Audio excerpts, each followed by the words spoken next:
Hey Prowler owners, I'm going to show you how to order and replace these nasty looking vertical stabilizer links or front sway bar links with brand new aftermarket links. This product is linked in the description below.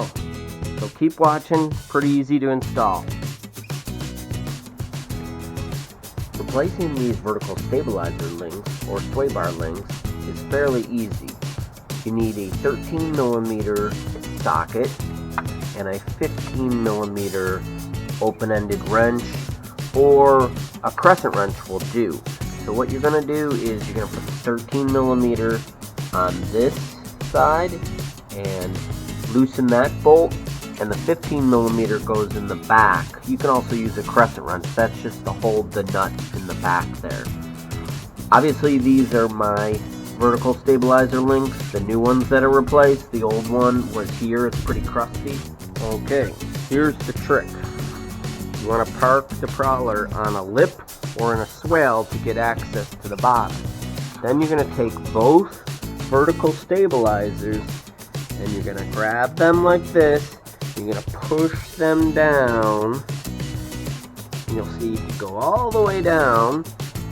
And now if I come down here, you can access the stabilizer, the bottom of the stabilizers, and use that 18mm socket to remove the male rod end.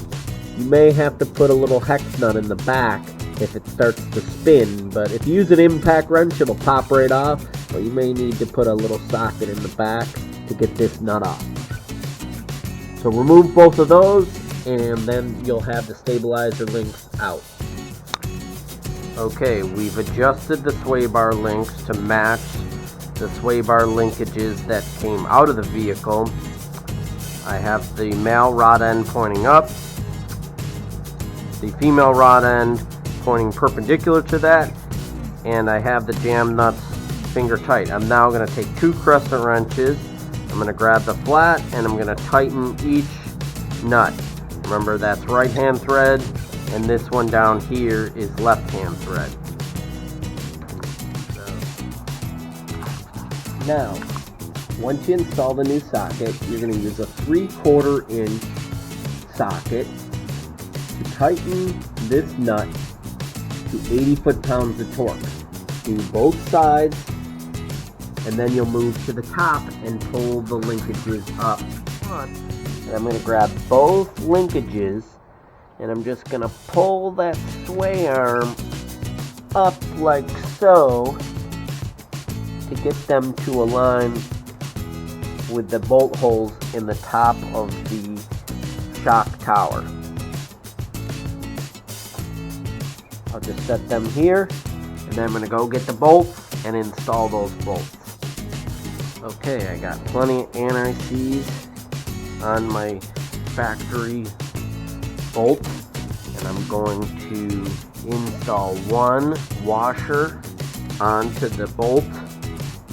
I'm going to slide it through the top of the vertical stabilizer with each of the bushings on each side, and then I'm going to make sure I put the washer on the other side and then slide it into the shock tower as shown.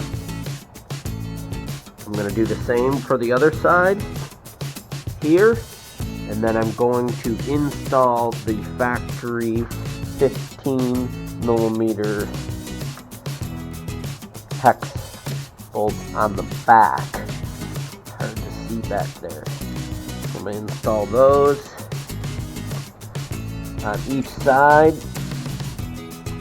and then I'm going to torque them at 35 foot-pounds, which is the factory specifications, each of these bolts.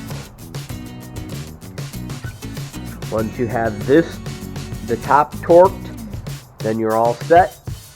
This is what the sway bar link or vertical stabilizer link looks like after installation and torqued to the proper specifications. Obviously this is not a brand new one. This one has been installed on my car for 11 years and about 30,000 miles. So I'm a fellow Prowler owner helping other Prowler owners out. So please like my channel and subscribe.